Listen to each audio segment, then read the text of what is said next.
Good whatever time it might be to all you wonderful people out there. I'm Eggnog, your everyday LEGO Star Wars enthusiast. Today I'd like to take the time to talk about something that I think has been missing throughout the whole history of LEGO Star Wars. Something very rare, and that is, of course, Rebel flagships. I think it's safe to say LEGO really likes the Rebel fleet. We've gotten so many X-Wings and A-Wings and B-Wings and Y-Wings.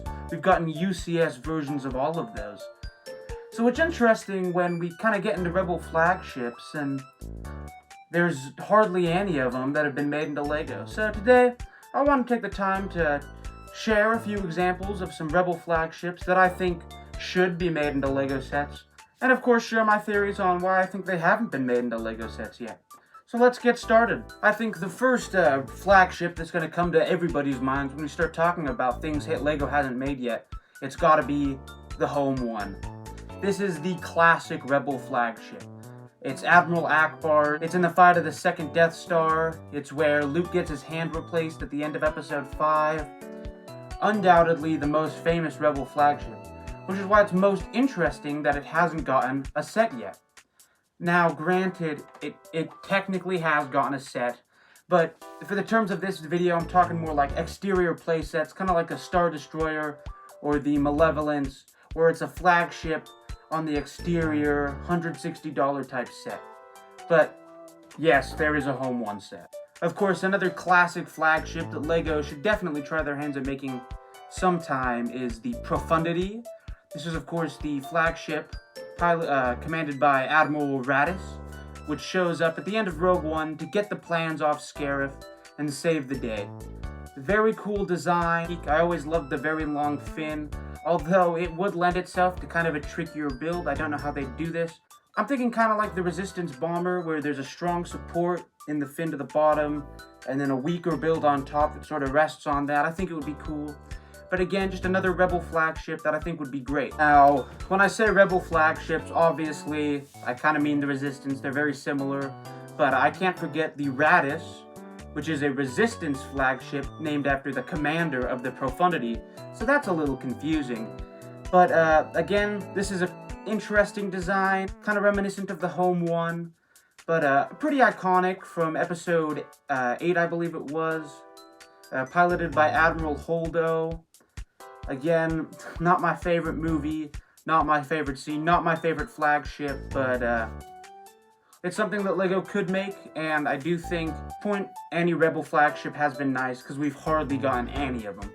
The next one on this list is more unique than the rest of the ones, which have pretty much just all been Mon Calamari ships. This is, of course, Phoenix Nest, which is a stolen Imperial sort of landing bay. I forget the name of the ship, but it's a very cool, it's a big triangle, it's got this little hangar bay in it. Kind of reminiscent of a Star Destroyer mixed with maybe the Supremacy. Very unique design, but very simple, very nice. I think it would lend itself to a very great set. Maybe have some micro builds in there, like a micro Ghost and some micro Y-Wings to fit in there. I think it would be cool, although I have to admit, it is kind of just a big triangle, so it's up to LEGO on that one. Next up is one with a little bit of a more interesting shape, and that is the Liberty.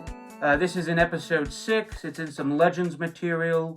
Very unique ship. It's kind of got, it looks like kind of like the home one, but it's got these wings off to the side. It's in a couple scenes of Episode 6. Again, this is kind of another classic from the original trilogy, which is even more surprising that LEGO hasn't made it yet, because let's face it, they love original trilogy sets. A very unique ship. I think it would be cool to see. Now, before I get into why I don't think LEGO's made any of these, I do want to give some credit to LEGO.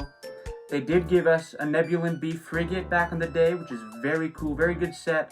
Although it was exclusive to, I believe, a Comic-Con event. I could be incorrect about that, but it was exclusive to something. They also gave us Phoenix Home, which was a great set. It came with Ahsoka. It's worth a lot of money now. It's something I wish I'd gotten in the past, but from what I hear, it's a very good set. Other than that, that's all we've really gotten. So, what's the deal, LEGO?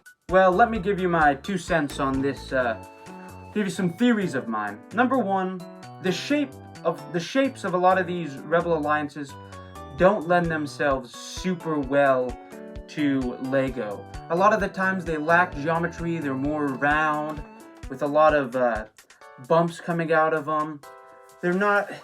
Lego works better with more geometric hard angles, which is just not what a lot of these flagships are.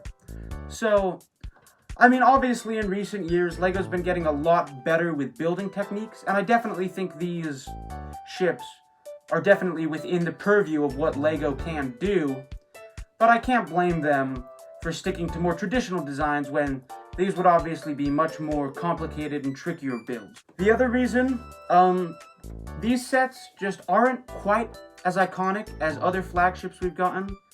They don't get as much screen time as the Star Destroyers. Their shape isn't as bold and as iconic. I guess what I'm trying to say is Lego aims towards children, and I don't think a child is really going to see a Home One and see that as something they gotta get, or see the profundity and be like, oh, that's cool. They'd much rather get a Star Destroyer or Starship. They're just not as interesting, although they would be very cool to get. They obviously wouldn't sell quite as well as more traditional sets, which I think for Lego, them of course being a big business, is going to be the big reason we're not getting them. There you have it, folks. A bit of a stranger, shorter topic today, but just something I wanted to talk about. I really appreciate you watching it. It means the world to me. Sorry for missing like a week or two, I think 2 weeks, and maybe a day of uploads there. Work and school had me busy, but I'm back. Next week, I'm going to talk about Imperial flagships that haven't been made into Lego yet, kind of a two-parter. And I really, again, really appreciate you watching this video, and I hope to see you in the next review or video or whatever I decide to do. But until then, stay safe.